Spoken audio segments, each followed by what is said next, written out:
दोस्तों नमस्कार, मैं पुष्पेंद्र आप सभी का स्वागत करता हूं आपके अपने YouTube चैनल पीएन क्लासेस पर। आज हम पढ़ेंगे एमपी पटवारी 2023 15 मार्च 2023 जीके या जीएस संभावित पेपर 5।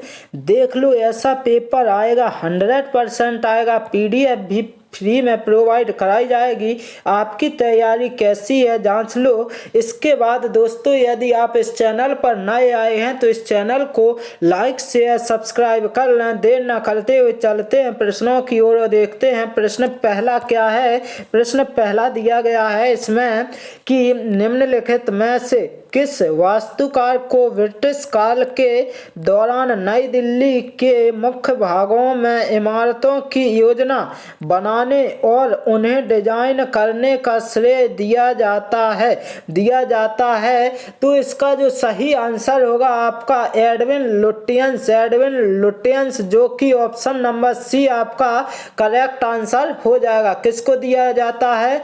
तो एडविन लुटियंस जी को दिया जाता है। इसके बाद अगला प्रश्न देखते हैं। अगला प्रश्न दिया गया है आपका निम्नलिखित में से कौन सा द्वीप यूनेस्को विश्व धरोहर स्थल है जिसमें मुख्य रूप से हिंदू भगवान शिव को समर्पित गुफा मंदिरों का संग्रह है?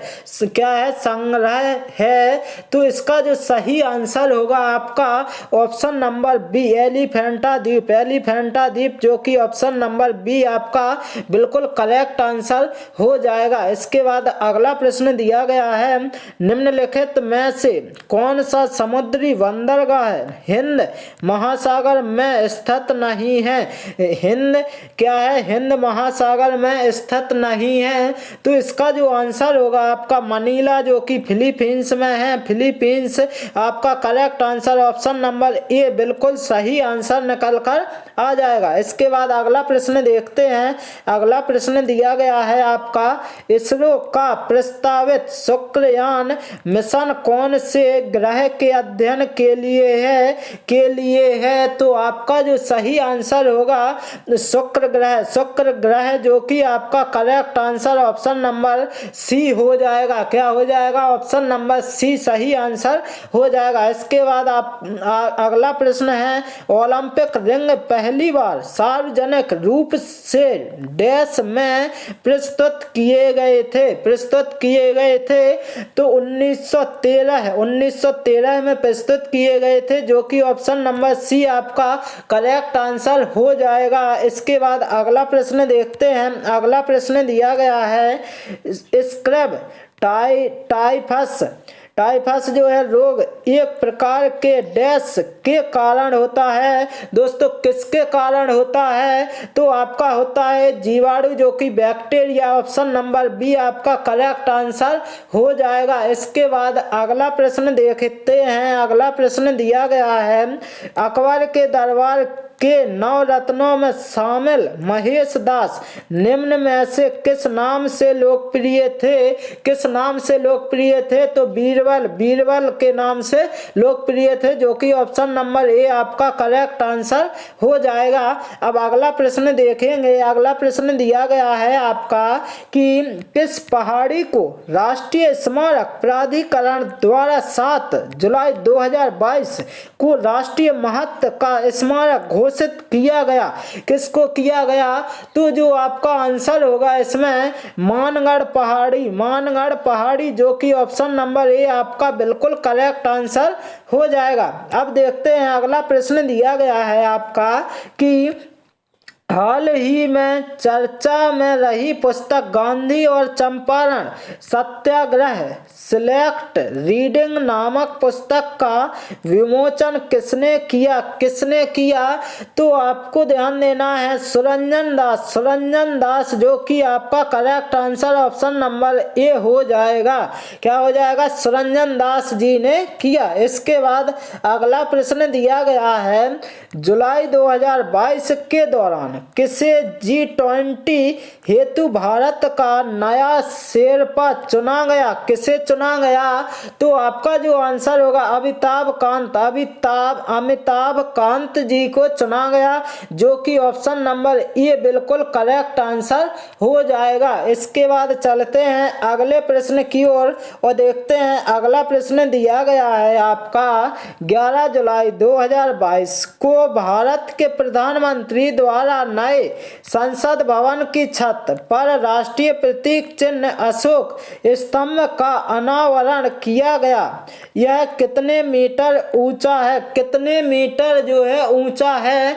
तो आपको ध्यान देना है 6.5 मीटर, जो कि ऑप्शन नंबर बी आपका बिल्कुल सही आंसर हो जाएगा। अब देखेंगे अगला प्रश्न दिया गया है राष्ट्रीय खाद्य सुरक्षा अधिनियम के कार्यान्वयन के लिए राज्यों की रैंकिंग में शीर्ष राज्य कौन सा है? शीर्ष जो राज्य है कौन सा है?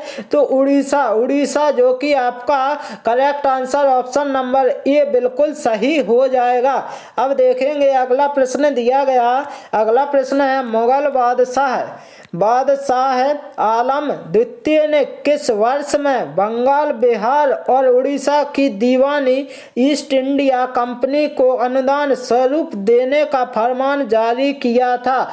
किसे मतलब जो है जारी किया था? तो आपको ध्यान देना कब किया था? तो 1765, जो कि ऑप्शन नंबर बी आपका बिल्कुल सही आंसर हो जाएगा। अब देखेंगे अगला प्रश्न। और दोस्तों यदि आप इस चैनल पर नए आए हैं तो इस चैनल को लाइक शेयर सब्सक्राइब जरूर कर लें, और दोस्तों ये क्लास अच्छी लग रही हो तो इस चैनल को लाइक शेयर सब्सक्राइब कर लें। तो दोस्तों देखेंगे अगला प्रश्न दिया गया है निम्नलिखित में से कौन सा एक पेशेवर बिलियर्ड्स खिलाड़ी है? क्या है? बिलियर्ड्स खिलाड़ी है। तो आपका कौन हो जाएगा? पंकज आडवाणी जी, जो कि ऑप्शन नंबर सी बिल्कुल करेक्ट आंसर हो जाएगा। अब है प्रश्न यदि प्रकाश एक दूसरे के सामने रखे गए दो दर्पणों से परावर्तित हो तो कितने प्रतिबिंब बनेंगे? कितने प्रतिबिंब दोस्तों बनेंगे? तो आपको ध्यान देना है कितने बनेंगे? अनंत, जो कि ऑप्शन नंबर बिल्कुल बी सही आंसर हो जाएगा। अब चलते हैं अगले प्रश्न की ओर और देखते हैं अगला प्रश्न दिया गया है मोहनजोदड़ो में मिले महास्नानागार को डैश की परत चढ़ाकर जलरोधी बनाया गया था। तो आपका जो सही आंसर होगा प्राकृतिक चारकोल की परत चढ़ाकर जलरोधी बनाया गया था, जो कि ऑप्शन नंबर सी आपका बिल्कुल सही आंसर हो जाएगा। इसके बाद अगला प्रश्न दिया गया है, अगला प्रश्न है आपका कि किस भारतीय क्रिकेटर ने दिसंबर 2020 में क्रिकेट के सभी प्रारूपों से अपने संन्यास की घोषणा की? किससे मतलब जो है सभी प्रारूपों से अपने संन्यास की घोषणा की? तो पार्थिव पटेल, जो कि ऑप्शन नंबर सी आपका बिल्कुल सही आंसर हो जाएगा। अगला प्रश्न है भीमा देवी को समर्पित प्राचीन मंदिर कहाँ स्थित है?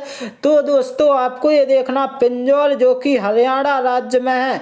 कहाँ पर है? हरियाणा राज्य, जो कि ऑप्शन नंबर डी आपका बिल्कुल सही आंसर होता है। अब देखेंगे अगला प्रश्न अधिवृक्क ग्रंथियां मानव शरीर के किस अंग में स्थित होती हैं?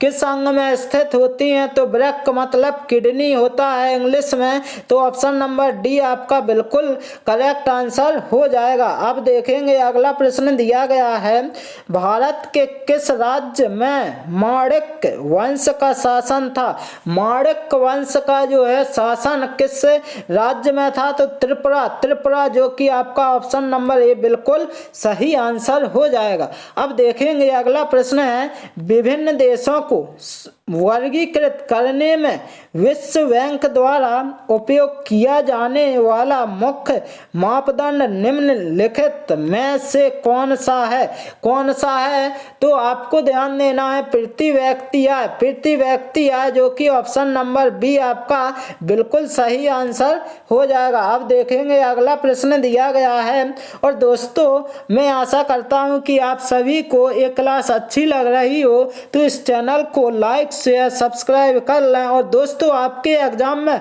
यहाँ से 100% प्रश्न पूछे जाएंगे।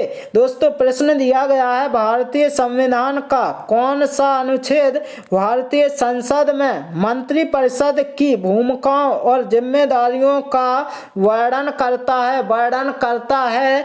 तो अनुच्छेद 74, अनुच्छेद यानी आर्टिकल 74 आपका सही आंसर ऑप्शन नंबर ए हो जाएगा। अब चलते हैं अगले प्रश्न की ओर और देखते हैं। अगला प्रश्न दिया गया है आपका, राज्यों की परिषद राज्यसभा में कामकाज की प्रक्रिया और आचरण के किस नियम के तहत राज्यसभा के सभापति उपसभापति के पैनल में 6 सदस्यों को नामित करते हैं, जिनमें से एक सभापति और उपसभापति दोनों की अनुपस्थिति में सदन की अध्यक्षता करता है? तो दोस्तों आपको ये देखना है नियम 8 आपका correct answer option number B सही हो जाएगा। अब देखेंगे अगला प्रश्न दिया गया है। अगला प्रश्न है आपका, सितंबर 2021 में चंडीगढ़ भारतीय खाद्य सुरक्षा एवं मानक प्राधिकरण FSSAI द्वारा 5 स्टार ईट राइट स्टेशन प्रमाणन से सम्मानित किया जाने वाला भारत का डैश रेलवे स्टेशन बन गया? कौन सा रेलवे स्टेशन बन गया दोस्तों? तो 5वां रेलवे स्टेशन बन गया, जो कि ऑप्शन नंबर आपका बी बिल्कुल सही आंसर हो जाएगा। इस मॉडल पेपर का अंतिम प्रश्न दिया गया है दोस्तों, आपका क्या दिया गया है? तो कुल भौगोलिक क्षेत्र के प्रतिशत के रूप में वन आच्छादन के संदर्भ में द्विवार्षिक भारत वन स्थिति रिपोर्ट ISFR 2019 के अनुसार निम्नलिखित में से कौन सा राज्य भारत के शीर्ष 5 राज्यों में से एक नहीं है? तो मध्य प्रदेश, जो कि ऑप्शन नंबर ए आपका बिल्कुल सही आंसर हो जाएगा। दोस्तों मैं आशा करता हूं कि यदि ये क्लास आप सभी को अच्छी लगी हो तो इस चैनल को ज़्यादा से ज़्यादा शेयर लाइक एंड कमेंट करना ना भूलें। Okay, thank you guys.